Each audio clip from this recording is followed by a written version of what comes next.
సమయంలో దేవుని మాటలను కొద్దిసేపు జ్ఞాపకం చేసుకుందాం. ఇప్పటికి చాలా సమయం అయింది అనుకుంటాను. మిమ్మల్ని ఇబ్బంది పరచకుండా కొద్ది నిమిషాలు మనం అనుకున్న సమయం అయింది. దేవుని వాక్యంలో నుండి కొద్ది మాటలు మనం జ్ఞాపకం చేసుకుందాం. దయచేసి దేవుని వాక్యం వినడానికి ప్రయత్నం చేయండి.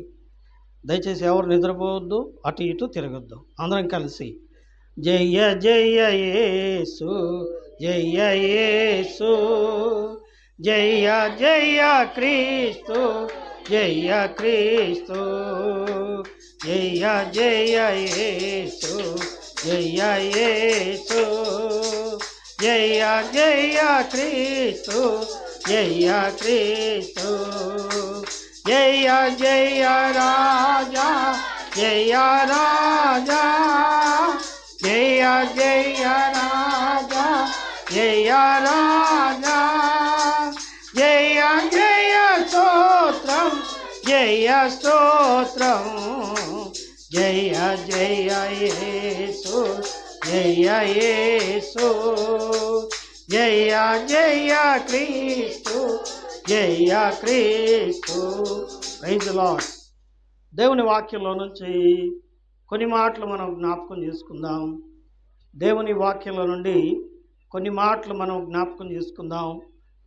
మొట్టమొదటిగా పాత నిబంధనలో నుంచి యోబు గ్రంథం 19వ అధ్యాయము 25వ వచనం.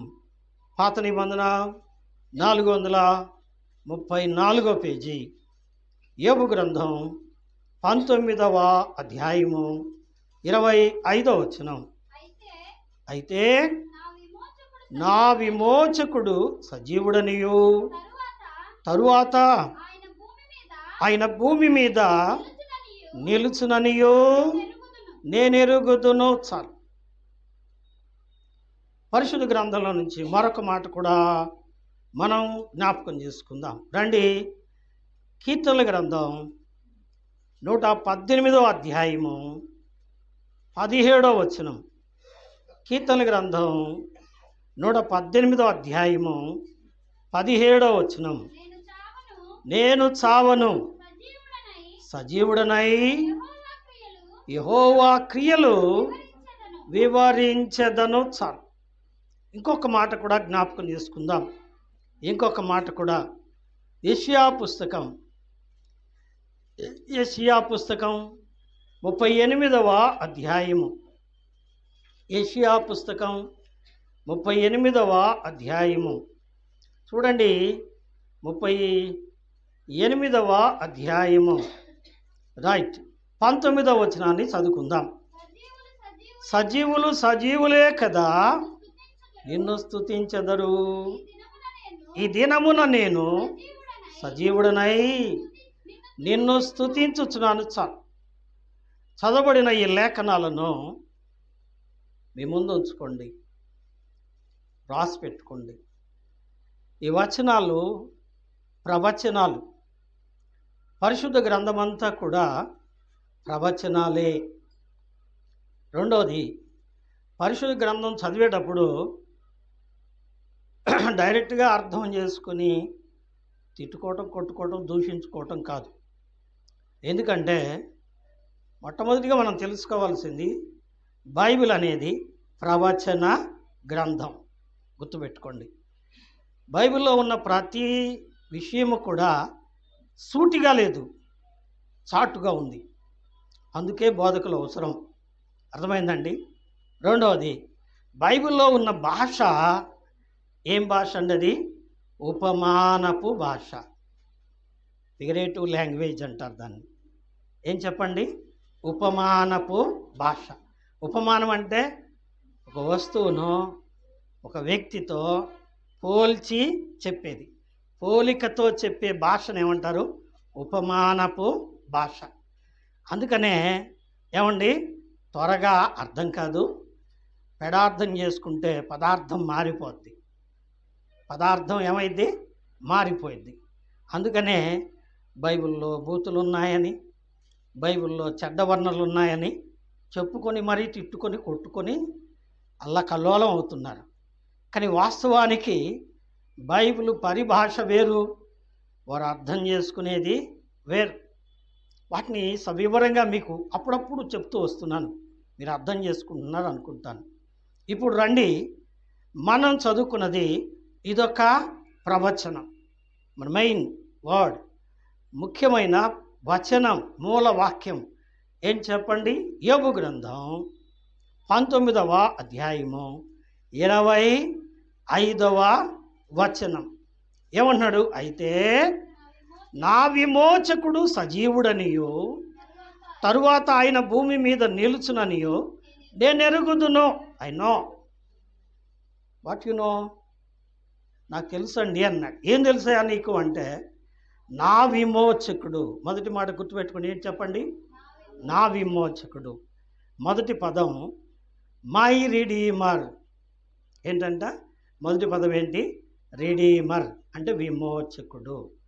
దీన్ని సాగలాగితే విడిపించువాడు. ఏమండి? విడిపించువాడు. విమోచకుడు అనే మాటకు అర్థం ఏంటి? విడిపించేవాడు అని అర్థం. ఆ విమోచకుడు అట ఎటువంటి వాడు? సజీవుడు. రెండో పదం ఏంటి చెప్పండి? సజీవుడు. ఏమండి?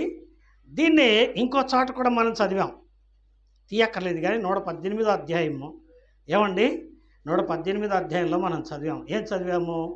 నేను చావను, సజీవుడనవుతాను అన్నాడు. ఏమవుతాడట?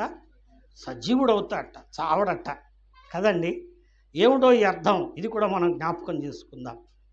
మూడో మాట మనం చెప్పుకున్నాం కదండి, యెషయా గ్రంథం 38వ అధ్యాయంలో సజీవులు సజీవులే కదా నిన్ను స్తుతించెదరు. మూడో మాట ఏంటి చెప్పండి? సజీవులు. మొదటి మాట చెప్పండి, గుర్తుపెట్టుకోవాలి. మొదటి మాట ఏంటి చెప్పండి? విమోచకుడు, ద రిడీమర్. ఏమండి? రిడీమర్, విమోచకుడు. రెండవ వ్యక్తి ఎవరు చెప్పండి? సజీవుడు, ద లివెత్. ఏమండి? సజీవుడు అంటే నిత్యము సజీవముగా నివసించు వాడు. అంటే అతనికి చావు లేదు, చావు లేనివాడు అంటే మృత్యుంజయుడు అని అర్థం. మూడో మాట సజీవులు. ఈ రెండు సింగులరే, కానీ మూడో మాట ఏం చెప్పండి? బహువచనం, ప్లోరల్, బహువచనం. ఇది ఏకవచనం. విమోచకుడు ఏకవచనం, సజీవుడు ఏకవచనం, కానీ సజీవులు అనేది బహువచనం. అక్కడ ఎక్కువ మంది కనపడుతున్నారు, వాళ్ళెవరు కదా. ఈ విషయాలు మనం అర్థం చేసుకుంటే క్రీస్తు పునరుద్ధానం, క్రీస్తు ఈ లోకంలో అవతరించడం, క్రీస్తు ఈ లోకంలో అవతరించి చేసిన ఘనకార్యం మనకు సవిస్తరంగా అర్థమవుతుంది. అర్థమైందండి? నిజమే. అలాగైతే ఇప్పుడు వరుసగా ఒక్కొక్క మాట జ్ఞాపకం చేసుకుంటూ వెళ్దాం, ఒక్కొక్క మాట. మొదటి మాట ఏంటి చెప్పండి? నా విమోచకుడు, that is called my redeemer.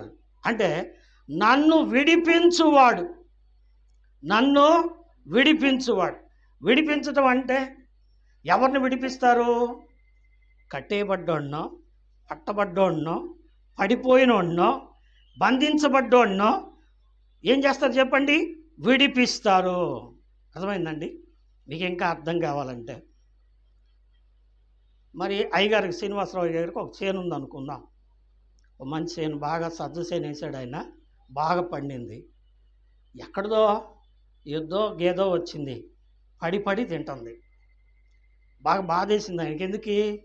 బాగా పండించాడు కదా, చేను బాగా పెరిగింది కదా, పచ్చగా ఉన్నది, అన్యాయంగా కొరికేస్తుంది అది. అందుకని ఏం చేస్తున్నాడు ఆయన?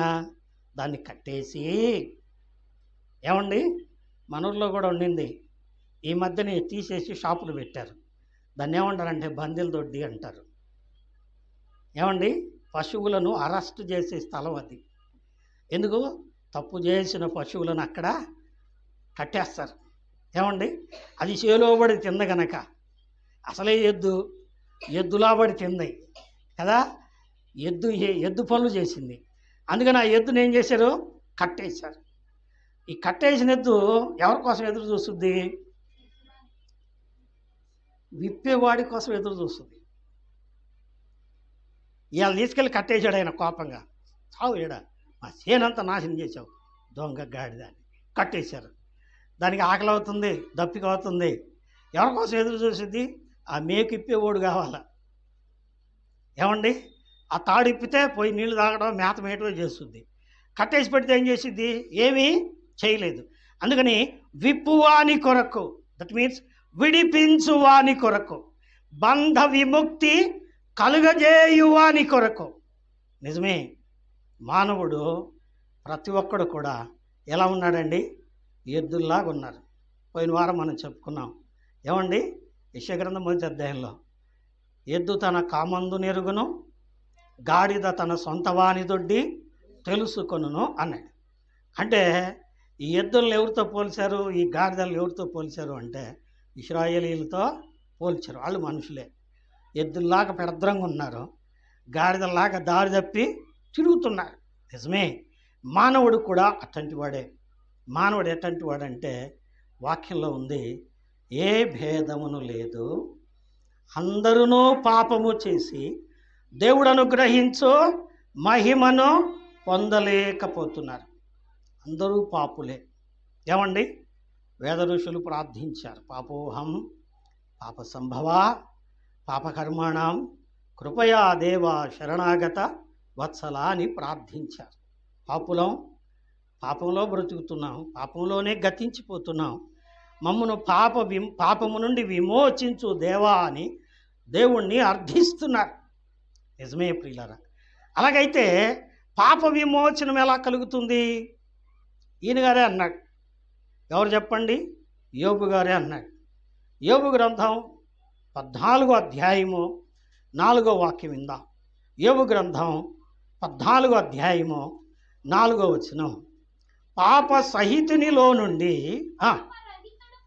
పాపరహితుడు పుట్టగలిగిన ఎంత మేలు. ఏమండి, ఆయనే అన్నాడు. ఏమన్నాడు? పాప సహితునిలో నుండి పాపరహితుడు పుట్టగలిగిన ఎంత మేలు. ఎందుకుట? అందరూ పాపులే. ఏమండి, జన్మతా జాయతే శూద్రః కదండి. మానవుడు పాపిగా పుడుతున్నాడు. దావీదు అన్నాడు, నేను పాపంలో పుట్టాను, పాపంలోని నా తల్లి నన్ను గర్భము ధరించింది. పౌలు గారు అన్నాడు, ఏ భేదం లేదు, అందరూ పాపం చేశారు, అందరూ పాపులైపోయారు. తద్వారా పాపము వలన వచ్చు జీతమైన మరణాన్ని, అంటే తీర్పును. ఏమిటా తీర్పు? నరకమున వారి అగ్ని ఆరదు, పురుగు చావదు. అలాగైతే ఆ పాప విముక్తి చేయడానికి, అర్థమైందండి, వేద ఋషులు అడిగింది అదే. మా జన్మ పాపం, మా జీవితం పాపం, పాపంలోనే గతిస్తున్నాం, పాప విమోచనము కలుగ చేయమని దేవుణ్ణి అడుగుతున్నారు. అలాగైతే పాప విమోచనం ఎలా కలగాలి? ఏమండి, బైబిల్లో చెప్పబడింది. హెబ్రీయులకు రాసిన పత్రిక ఏమండి 9వ అధ్యాయంలో ఉంది, రక్తము చిందించబడకుండా పాప క్షమాపణ కలగదు. రక్తం చిందించబడకుండా పాప క్షమాపణ కలగదు. ఎటువంటి రక్తం కావాలి? హెబ్రీ 10వ అధ్యాయంలో ఉంది, ఎడ్ల యొక్కయో మేకల యొక్కయో రక్తము పాపమును తీసివేయుట అసాధ్యము. అలాగైతే పాప విమోచనానికి మార్గం ఏది? అందుకే ఆయన అన్నాడు, పాప సహితుని కొరకు పాపరహితుడు పుట్టాలి. అంటే పాపం లేనివాడు పుట్టాలి. పాపం లేనివాడు పుడితే ప్రయోజనం ఏంటి అంటే ఏంటి చెప్పండి?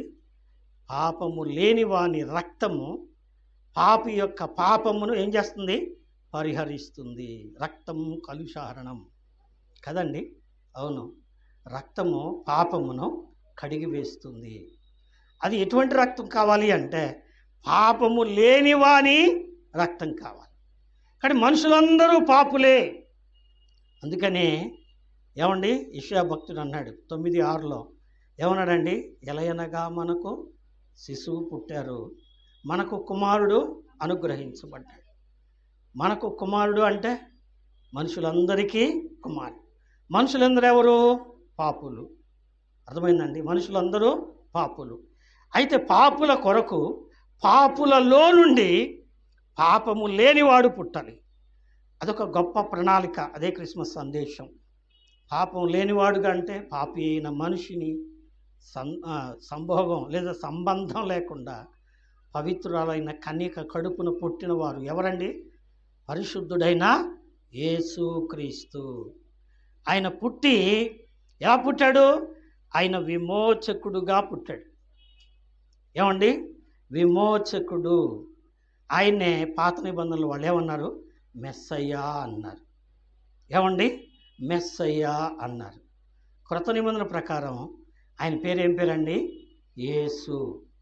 తన ప్రజలను వారి పాపముల నుండి ఆయనే రక్షించును. మత్తయి 1:21. కాబట్టి ఆయనే రక్షిస్తాడు. రక్షకుడు. రక్షించడం అంటే పాపపు శిక్ష నుండి విడిపించటం. దాన్ని ఏమన్నారు? విమోచన. విమోచన. పాపం నుండి విడిపించటం, శాపం నుండి విడిపించటం, మరణం నుండి విడిపించటం. అలా విడిపించేవాడిని ఏమన్నారు చెప్పండి? విమోచకుడు. ఏమండి? విమోచకుడు.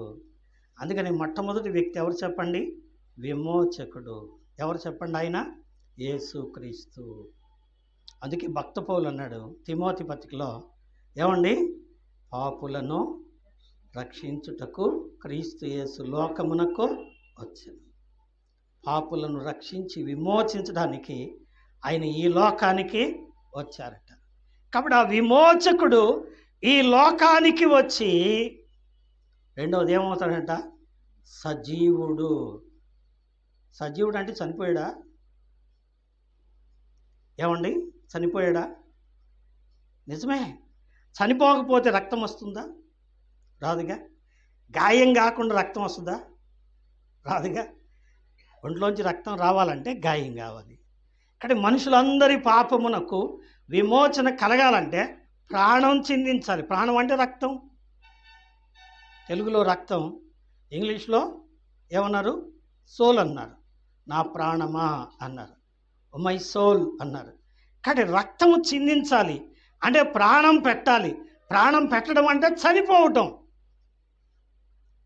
ఏమండి? అందుకే అన్నాడు, నీతిమంతులు కొరకు ఒకడు చనిపోవుట అరుదు. ఏమండి? ఏమండి? నిజమే. రోమపత్రిక 5వ అధ్యాయము 8వ వచనం.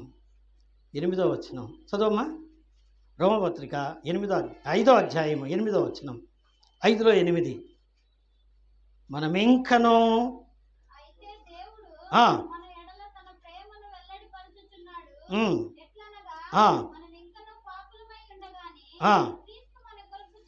చనిపోయెను. కాబట్టి ఆయన రక్తము వలన ఇప్పుడు నీతిమంతులముగా తీర్చబడుతున్నాం. విన్నరా? ఒకటి, ఆయన విమోచకుడుగా వచ్చాడు అంటే విడిపించువాడు. పాపము నుండి, మరణము నుండి, నరకము నుండి తప్పించువాడు. ఏమండి? రక్షకుడుగా ఈ లోకానికి వచ్చి మనందరి పాప క్షమాపణ కొరకు ఏం చేశాడండి? తన ప్రాణాన్ని పెట్టాడు. అంటే చనిపోయాడు. అర్థమైందండి? చనిపోయాడు. చనిపోయిన వాడు మరలా ఏమయ్యాడట? సజీవుడయ్యాడు. ఏం చెప్పండి? సజీవుడయ్యాడు. యేసుక్రీస్తు ప్రభువారు చనిపోయినప్పుడు శుభ శుక్రవారం సాయంకాలం సమాధిలో, అరిమతీయ యోసేపు సమాధిలో సిద్ధపరిచి ఏం చేశారండి? సమాధిలో పెట్టారు. పెట్టి పెద్ద రాయి మూత వేశారు. ఇదే అదను అనుకొని రోమా ప్రభుత్వం వారు ఏం చేశారంటే ఒక సీల్ వేశారు. తర్వాత సైనికుల్ని కాపలా పెట్టారు. అంతా అయిపోయింది. ఆ రాత్రి జరిగిన తర్వాత ఉదయాన్నే వీళ్ళు వెళ్ళారు యేసు పొద్దున్నే. అందుకే ఇప్పుడు మరి ఏమండి? ఈస్టర్ రోజు పొద్దున్నే సమాధుల కాడికి వెళ్తారు. ఏమండి? సమాధుల దగ్గరికి. ఎందుకంటే మరియా మార్త ఎక్కడికి వెళ్ళారు? సమాధుల కాడికి. ఎందుకో? ఏమేమి తీసుకెళ్ళారు? సుగంధ ద్రవ్యాలు, పూలు వగైరా అన్నీ తీసుకెళ్ళారు. ఎందుకంట? యేసు సమాధిని పూజించడానికి. చెప్పండి. యేసు సమాధిని పూజించడానికి వెళ్ళారు. అవునండి, నిజమే. పొద్దున కాన్ఫరెన్స్లో ఒక ఆయన అంటున్నాడు, ఏందన్నా ప్రార్థన చేస్తావా అంటే, లేదన్నా నేను సమాధుల తోటలో ఉన్నాను, మా విశ్వాసులందరూ వచ్చారు, ఇక్కడ ప్రార్థన జరుగుతుంది, నేను ప్రార్థన చేయలేను కానీ నేను ఈ ఫోన్లో వింటుంటా కానీ మీరు కానివ్వండి అన్నాడు. ఎవరున్నాడంట ఆయన? 5 గంటలకి సమాధుల తోటలో ఉన్నాడు, అక్కడ ప్రార్థన జరుగుతుంది. నిజమే. వెళ్ళారు, అక్కడ నిలబడ్డారు. నిలబడగానే ఏం కనబడింది చెప్పండి? సమాధి మీద ఉన్న రాయి ఏమా పొర్లించబడింది. మరి సైనికులు ఉండాలిగా, వాళ్ళు ఎక్కడ పోయారు? సచిన వాళ్ళలాగా పడి ఉండారు వాళ్ళు. మరి దానికి ముద్ర వేశారుగా, సీల్, అదేమైంది? తెగిపోయింది. ఏమండి? తెగిపోయింది. ఇప్పుడు వాళ్ళంతా ఆశ్చర్యపోయి, ఆహా, ఎవరో మనకు సాయం చేశారు, ఈ రాయి మనం పొర్లించలేమని వాళ్ళు పొర్లించారు అనుకుని హైదరాబాద్ సమాధిలోకి వెళ్ళారు. వెళ్ళేటప్పటికి ఏముంది అక్కడ? నథింగ్ ఎల్స్, ఏం లేదు. ఏమైనా ఉందమ్మా? ఏం లేదు. ఏం లేకపో సమాధి అంతా తిరిగి చూశారు. ఏముంది చెప్పండి? ఆయనను పడుకోబెట్టిన స్థలం దగ్గర ఏమండి, ఆయనకు చుట్టిన నారబట్టలు శుభ్రంగా మడతేసి పక్కన పెట్టినాయి. రాత్రి మంచం వేసి పక్కేసి పడుకో పాస్టర్ గారు అంటే, పొద్దున్నే పాస్టర్ గారు లేచి దుప్పట్లు గిప్పట్లన్నీ మడతేసి ఆడబెట్టి చీకటితో లేచిపోయినట్టు. మీకు అర్థం కావాలంటే కదండి. ఆ చుట్టిన ఏమండి, శవానికి చుట్టిన, యేసు శరీరానికి చుట్టిన బట్టలన్నీ మడతేసి అక్కడ పెట్టున్నాయి. ఆయన మాత్రం లేడు. అంటే ఆయన శరీరం లేదు. వాయమ్మాయికి ఏడవటం మొదలుపెట్టారు. అంటే ఇప్పుడు సమాధుల్లో పోయి అబ్బని చేస్తారు కావాలా, ఏసయ్య శరీరం కనపడలేదు అయ్యో అని. రండి, కోప్పడకండి, రండి. లూకా సువార్త, లూకా రాసిన సువార్త అండి, లూకా రాసిన సువార్త, లూకా రాసిన సువార్త అండి 23వ అధ్యాయము, 23వ అధ్యాయము, 23వ అధ్యాయంలో చూడండి 5వ వాక్యం, 5వ వాక్యం.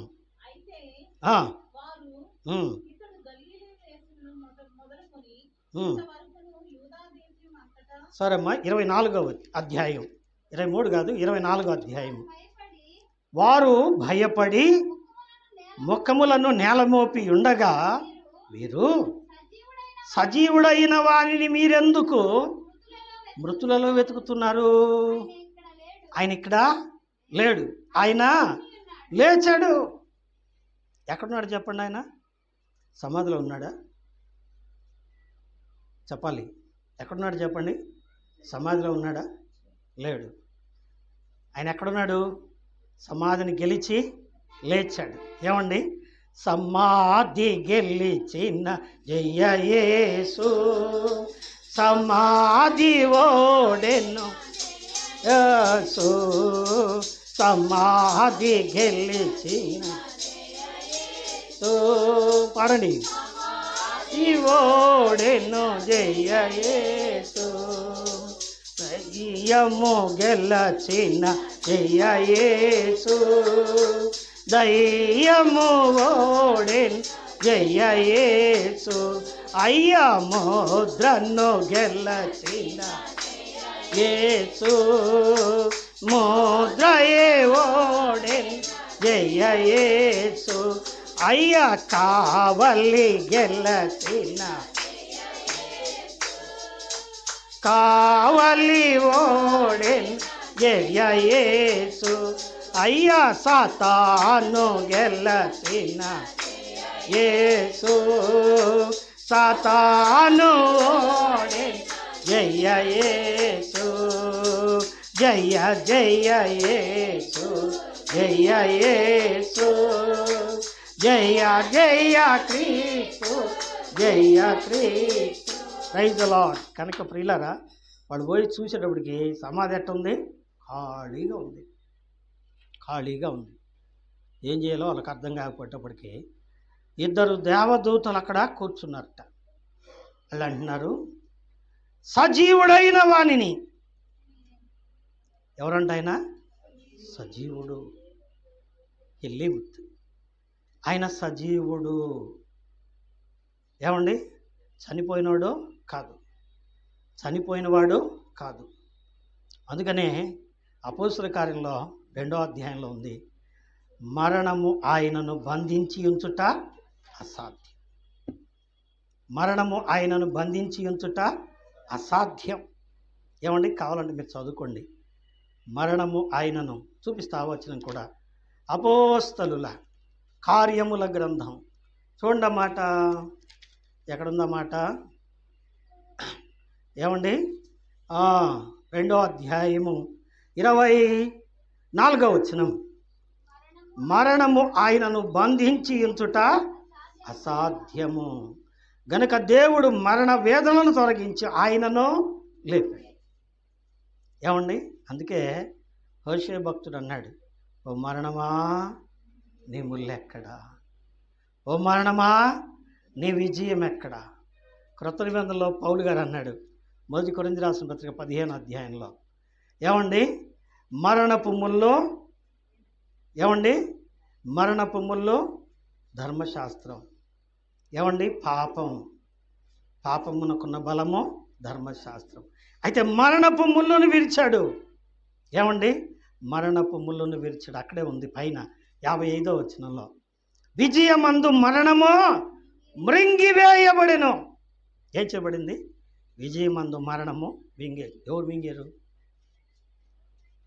మరణాన్ని మింగింది ఎవరు? ఏమండి?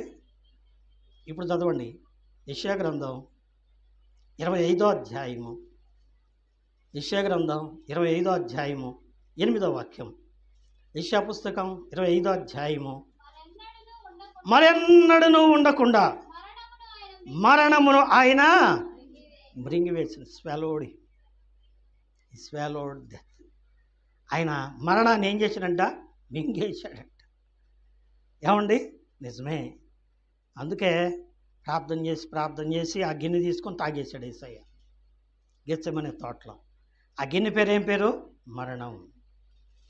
అది మరణం అని తెలిసి తాగాడు. తెలిసి తాగి మరణాన్ని ఏం చేశాడు? గొట్టొక్కన మింగేశాడు. ఇప్పుడు మరణం ఏమైంది? ఓడిపోయింది కదండి. మరణం ఓడిపోయింది. నిజమే. వాళ్ళు ఏం చేస్తున్నారు? యేసయ్య శరీరం ఏడుందో. మత్తయి సువార్త 25వ అధ్యాయంలో అందరూ వచ్చారు, చూశారు, పోయారు. పేతురు వచ్చాడు, యోహాను వచ్చాడు, శిష్యులు వచ్చారు, అందరూ వచ్చారు, చూశారు, పోయారు.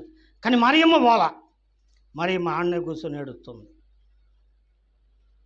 దేవదూతలు వచ్చి పిలిచారు, మా మరియా ఎందుకమ్మా ఏడుస్తున్నావంటే, అయ్యా నా ప్రభు దేహాన్ని ఎవరో ఎత్తకపోయారయ్యా, నా ప్రభు దేహం అయ్యా అంటుంది.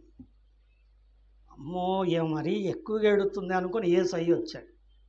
యేసయ్య వచ్చి, అమ్మా ఎవరిని వెతుకుతున్నావు, ఎందుకు ఏడుస్తున్నావమ్మా అన్నాడు. ఏమండి? అంటే ఆమె ఏమనుకుంది? ఆయన తోటమాల అనుకొని, అయ్యా ఒకవేళ నా ప్రభు దేహాన్ని నువ్వు కనుక ఎత్తకపోతే చెప్పు అయ్యా, తీసుకొచ్చుకొని నేను దాచిపెట్టుకుంటాను. ఎందుకమ్మా? పూజ చేసుకుంటా. దేనికి పూజ చేస్తావమ్మా? దేహానికి. ఏ దేహం? చనిపోయిన దేహం. ఆయన చనిపోలేదు. ఏమండి? ఆయన చనిపోలేదు. అందుకే అన్నాడు, మరియా అని పిలిచాడు. కళ్ళు తిరగబడ్డాయి. వెంటనే అన్నది, రబ్బూని అని పిలిచాడు. నిజమే, కన్ఫ్యూజన్ లేకుండా చెప్పాడు యేసయ్య. ఏం చెప్పాడు? ఇప్పుడు రండి, ప్రకటన గ్రంథం 1వ అధ్యాయము 18వ వచనం. ప్రకటన గ్రంథం 1వ అధ్యాయము 18వ వచనం. యోహానుకు కన్ఫ్యూజన్ లేకుండా చెప్పాడు, నేను మొదటి వాడను, కడపటి వాడను, జీవించువాడను, మృతుడనైతడిని కానీ ఇదిగో యుగ యుగములో సజీవుడను. ఏమండి? చనిపోయిన మాట వాస్తవమే, కానీ చనిపోయి సమాధిలో లేడు, కుళ్ళు పట్టలేదు. ఏమండి? కుళ్ళు పట్టలేదు.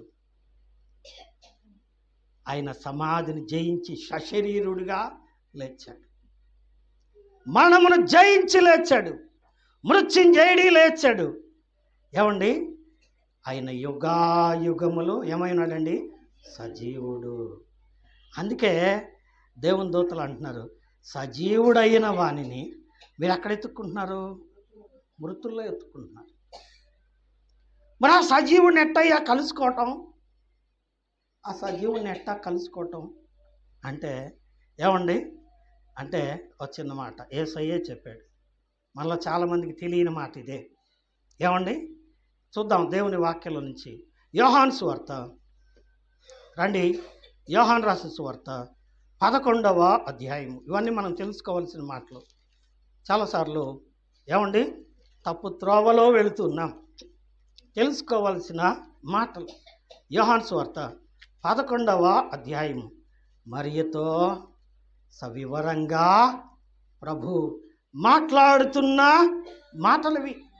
ఏమంటున్నాడు చూడండి, 11వ అధ్యాయము. 11వ అధ్యాయంలో యేసు అంటున్నాడు ఏమండి,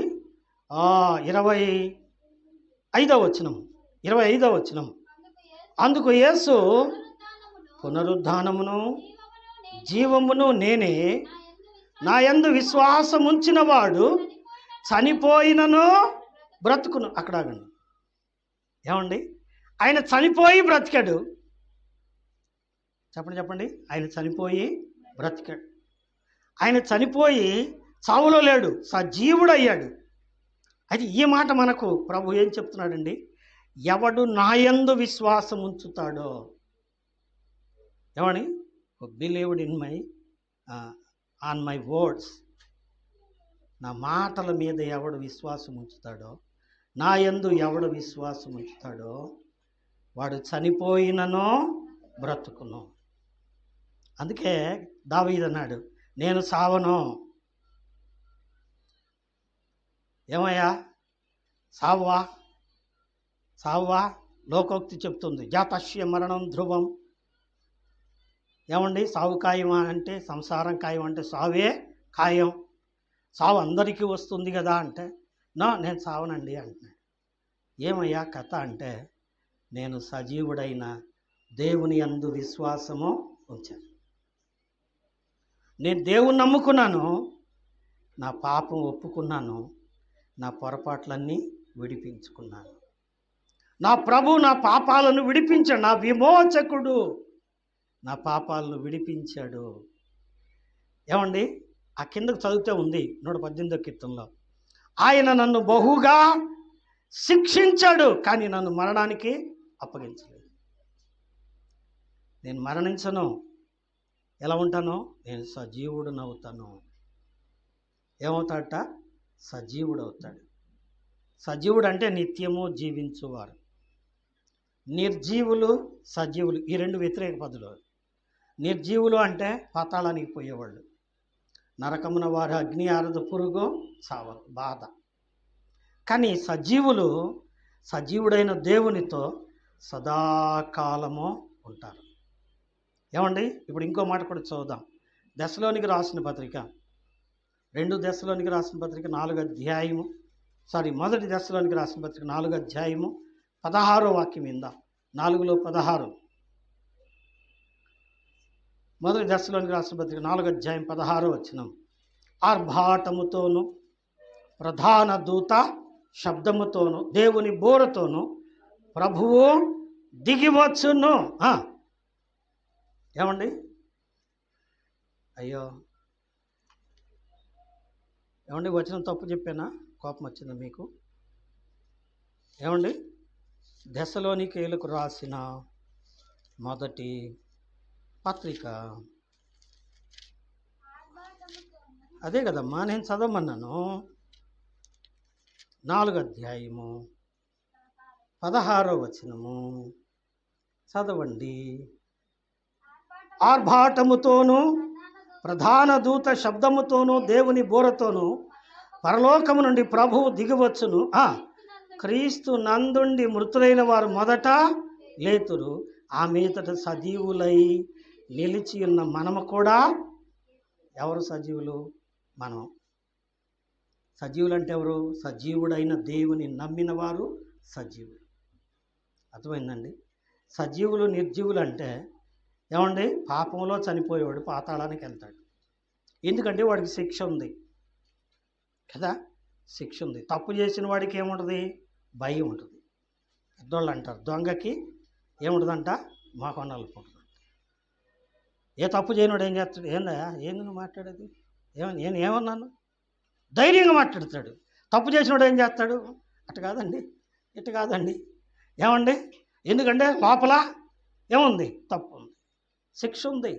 కానీ ఏ తప్పు లేనివాడు, ఏమండి, ఏ తప్పు లేనివాడు. నిజమే. ఒకరోజంట సాతాను వచ్చి అంటుందంట మార్టిన్ లూథర్ గారితో, అబ్బో నువ్వు భక్తుడు అయిపోయావా, నువ్వు చిన్నప్పుడు ఎన్ని అబద్ధాలు ఆడావు, ఎన్ని బూతులు తిట్టావు, ఎన్ని పనులు చేశావు, నువ్వు భక్తుడు అయిపోయావా అందంట. సరే నేను ఎన్ని పాపాలు చేశాను మొత్తం రాసి పెట్టు అన్నట్ట. రాసి రాసి రాసి రాసి ఇదిగో చూపించాను చూడు, నేను ఇంకా కావాలంటే ఉండేది చూపిస్తా ఆనందంట సాతాను. మార్టిన్ లూథర్ గారట రెడ్డింగ్ పెన్ తీసుకొని యేసు రక్తము నా ప్రతి పాపమును కడిగి వేసెను అని రాసేసాడు. ఏమైపోయింది? ఆ పాపాలన్నీ యేసు ప్రభు రక్తం ఏం చేసిందండి? కడిగి వేసింది. ఎందుకయ్యా? చాలామంది అంటారు, ఇన్ని పాపాలు చేసి ఒక యేసుని నమ్ముకుంటే పోద్దా? పోయిద్ది. ఎందుకో తెలుసా? నీ పాపము కొరకు ఆ శిక్ష ఎవరు అనుభవించారు? ఆయన అనుభవించారు. యేసయ్య శిలువ శిక్ష ఎవరి కోసం? నీ కోసమే, నీ పొరపాట్ల కోసమే, నీ తప్పిదం కోసమే. నీ కోసం ఆయన చనిపోయాడు గనక నీ పాపమునకు శిక్ష ఆయన శరీరమందు విధించబడింది. రోమపత్రిక 8:4 అదే మాట ఉంది. ఏమండి? యేసు ప్రభువారిని అనగా దేవుడు తన కుమారుని ఈ లోకానికి పంపించి ఆయన శరీరమందు మన పాపమునకు ఏం చేశాడంట? శిక్ష విధించేశాడు. అయిపోయింది. శిక్ష లేదు ఇక, తప్పు లేదు ఇక, నేరం లేదు ఇక. ఏమైంది చెప్పండి? ధైర్యం. ఏమండి? నేను చనిపోతే పరలోకం పోతాను, నా తండ్రి దగ్గరికి వెళ్తాను, ధైర్యం. లేకపోతే నరకమున నాకు శిక్ష ఉంది, భయం. అందువలన ఎవరు క్రీస్తునందు ఉంటారో, ఎవరు క్రీస్తు యేసు రక్తంలో కడుగుబడతారో, ఎవరు ప్రభు నామమున తమ తప్పులు ఒప్పుకొని విడిచిపెట్టి జీవితం మార్చుకుంటారో వారు ఎవరు చెప్పండి? సజీవులు. చెప్పండి, ఎవరు వాళ్ళు? సజీవులు. అందుకే హిజ్కియా అన్నాడు, సజీవులు సజీవులే కదా ప్రభువా నిన్ను స్తుతించేది. ఈరోజు నేను సజీవుడనై నిన్ను స్తుతిస్తున్నా. ఏంటి మన మాటలు చెప్పండి? 1 విమోచకుడు ఎవరైనా? యేసుక్రీస్తు. 2 సజీవుడు ఎవరైనా? మరణమును గెలిచి లేచిన మృత్యుంజయుడైన యేసుక్రీస్తు. ఏమండి? అవును, సత్యసాక్షి, మృతులలో నుండి ఆది సంభూతుడిగా లేచినవాడు. ఇంకా చెప్పాలంటే చాలా వచనాలు ఉన్నాయి. కొరింథీయులకు రాసిన మొదటి పత్రిక 15వ అధ్యాయంలో ఉంది, ప్రథమ ఫలముగా క్రీస్తు లేచాడు, ఆ తర్వాత ఆయన మనల్ని కూడా లేపుతాడు. ఏమండి? లేపుతాడు. ఇంకో మాట చదవండి, రోమపత్రిక 6వ అధ్యాయము 14వ వచనం.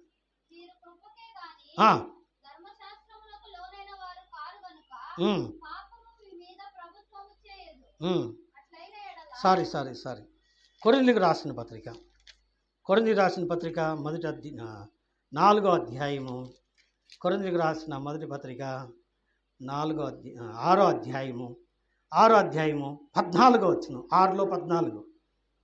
దేవుడు ప్రభువును లేపెను, మనలను కూడా. ఎస్, ఏమండి? మనలను కూడా తన శక్తి వలన లేపు. బాప్తిసం తీసుకున్నప్పుడు ఏం చేస్తాం చెప్పండి? ఏమండి? భూస్థాపన, పునరుద్ధానం. భూస్థాపన అంటే పాతి పెట్టాం. ఏం పాతి పెట్టాం? తాగుబోతోడు పాతి పెట్టాడు, తిరిగిపోతాడు పాతి పెట్టబడ్డాడు, చిట్టుపోతాడు పాతి పెట్టబడ్డాడు, కోప్పడేవాడు పాతి పెట్టబడ్డాడు. ఈ ఉత్తరం ఏందా సదవరాన్ని ఇచ్చాడు మా నాయన. దరిద్రుడు ఏం చేశాడంటే కోపం వచ్చి ముక్కలకు చింపాడు. అంత మూర్ఖుడు. ఏమండి? అట్టి మూర్ఖుడిని ఏమండి దైవ సేవకులు ఏం చేశారండి? ముంచేశారు. ఏమండి? ముంచేశారు. చచ్చిపోయాడు. కోపం చచ్చిపోయింది. ఏమండి? పాపం చచ్చిపోయింది. సచ్చిందాన్ని ఏం చేశారు? పాతిపెట్టారు. పాతిపెట్టి తిరిగి లేపుతున్నారు. ఏం లేపుతున్నారు? ఏమండి?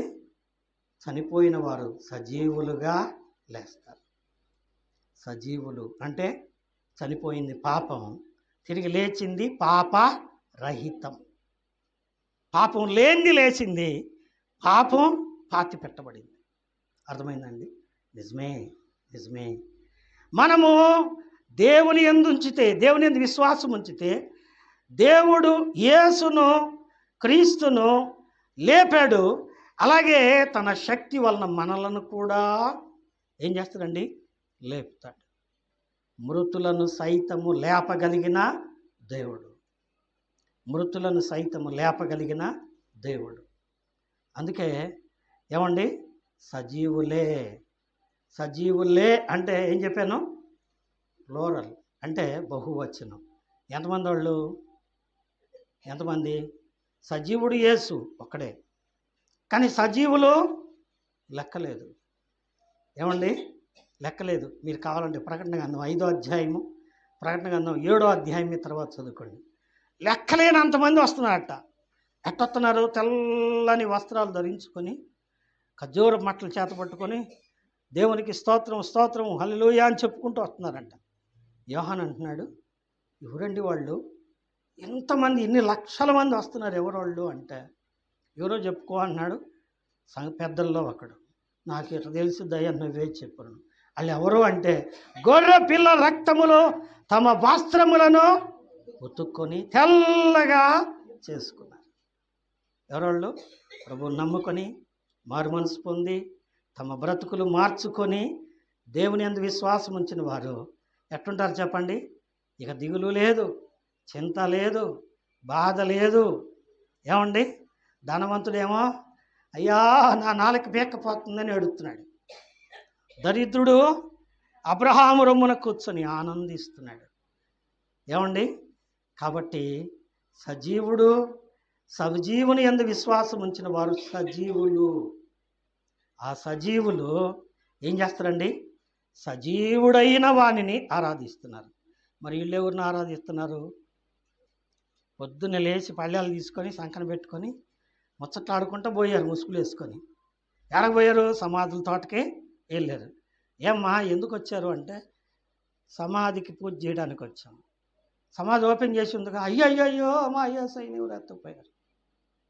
ఎవరు ఎత్తపోయారు? దేవుని దూత అంటున్నాడు, సజీవుడైన వాడు ఆయన. ఆయన చనిపోయి సమాధిలో ఉండేవాడు కాదు, ఆయన లేచాడు, ఇక్కడ లేడు. ఆయన మీతో చెప్పిన మాటలో జ్ఞాపకం చేసుకోండి. మనుష్య కుమారుడు పాపుల చేతికి అప్పగించబడి పాపముల విషయమై చనిపోయి మృత్యుంజయుడై 3వ దినమున తిరిగి రేచుట అగత్యమని చెప్పాడా లేదా? అవునండో చెప్పాడు. అలాగైతే సజీవుడైన వానిని ఆరాధించండి. ఏ ఆరాధనది? సజీవమైన ఆరాధన.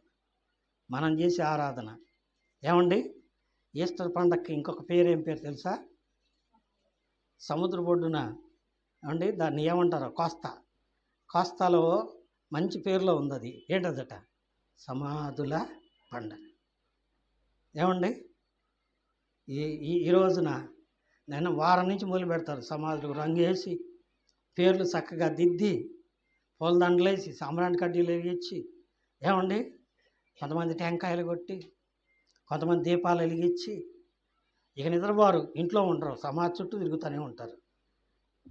ఏమండి? ఆయన ఎక్కడున్నాడు? సమాధిలో ఉన్నాడా? లేడు.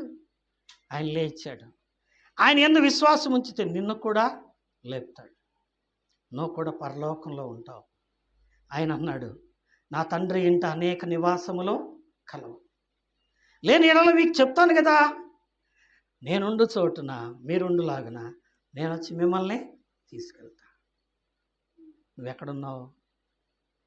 సమాధుల్లో ఎతుకుతున్నావా? సజీవుని ఆరాధిస్తున్నావా? నీ ప్రభువు సజీవుడు. ఆయన నీ విమోచకుడు. నీ కొరకు చనిపోయాడు, తిరిగి లేచి పునరుద్ధానుడై యుగ యుగములో సజీవుడై ఉన్నాడు. ఆ సజీవుడు నీ కొరకు రాబోతున్నాడు. నీవు సజీవురాలువేనా? ఇంకా సచ్చిందానివా? ఇంకా పాపం ఉందా? ఇంకా లోకాన్ని ప్రేమిస్తున్నావా? సమాధిని పూజిస్తున్నావా? ఏది నీ సమాధానం? సజీవుడైన వానిని మీరెందుకు మృతులలో ఎతుకుతున్నారు? ఏంటి, ఎక్కడ ఎతకాలి? నిజమే, ఆయన లేచాడు, ఆయనే మీ దగ్గరికి వస్తాడు. వెళ్ళండి, యెరూషలేములో నిలబడండి, ఆయనే వస్తాడు. ఆయన్ని ఆరాధించండి, ఆయనతో కూడా పరలోకానికి వెళ్ళండి. ఎస్, ఈ పూట వాక్యం వింటున్న ప్రియ స్నేహితుడా, సోదరి, మన ప్రభు ఎవరు చెప్పండి? మరణమును జయించి తిరిగి లేచిన దేవుడు, మృత్యుంజయుడు. ఆ మృత్యుంజయుడు చెప్పే మాట ఏంటంటే, యోహాను సువార్తలో మనం చదివాం. ఏమండి, పునరుద్ధానమును జీవమును నేనే, నా యందు విశ్వాసం ఉంచిన వాడు చనిపోయినను బ్రతుకును, బ్రతికి నా యందు విశ్వాసం ఉంచిన వాడు ఇక ఎన్నడూ చనిపోడు. అవునండి, ఈ పూట మన తీర్మానం ఏది? మన ఆరాధన ఏది? మనం ఎవరిని ఆరాధిస్తున్నాం? యుగ యుగములు సజీవుడైన వానినా, లేక సమాధులన, ఈ లోకంలో ఉన్న వాటిన? దేన్ని ఆరాధిస్తున్నాం? మన ఆరాధన ఆచార సంబంధమైందా, ఆత్మ సంబంధమైందా? యేసు ప్రభు ఆత్మ, ఆయన ఆత్మ అయి ఉన్నాడు. దేవుడు ఆత్మ, మనల్ని కూడా ఆత్మస్వరూపులుగా లేపుతాడు. మనమందరము ఆత్మల మందిరముగా నిర్మించబడుతున్నాం. పరలోకాన్ని గురించి గొప్ప మర్మాలు మనం తర్వాత చెప్పుకుందాం. కనుక ప్రియులారా, ఈ పూట సజీవులు సజీవులే కదా తండ్రి నిన్ను స్తుతించేది. నేడు నేను సజీవుడనై నిన్ను స్తుతిస్తున్నా. మరి నీవెలా స్తుతిస్తున్నావు? నీ ఆరాధన ఎలాగుంది? నీ ప్రార్థన ఎలాగుంది? నీ భక్తి ఎలాగుంది? ఒక్కసారి పరిశీలించుకొని నీ జీవితాన్ని పునరుద్ధానుడైన క్రీస్తుకు అప్పగించుకొని, ఆ పునరుద్ధాన శక్తిని ఎరిగి, ఆ పునరుద్ధాన బలమును ఎరిగి, ఏమండి, ఫిలిప్పీ రాసిన పత్రికలో ఉంది, ఆయన పునరుద్ధాన బలమును ఎరుగు నిమిత్తము. ఆ బలాన్ని ఎరిగితే మనం ఆ పునరుద్ధానంలో పాలిభాగస్తులం అవుతాం. అలా ఉండి అట్టి కృప పొంది పునరుద్ధానుడైన క్రీస్తును ఆరాధించి పునరుద్ధానములో ప్రభువుతో కూడా సదాకాలం ముందుముగాక. దేవుడు తన మాటలను మన కొరకై ఆశీర్వదించునుగాక. ఆమేన్.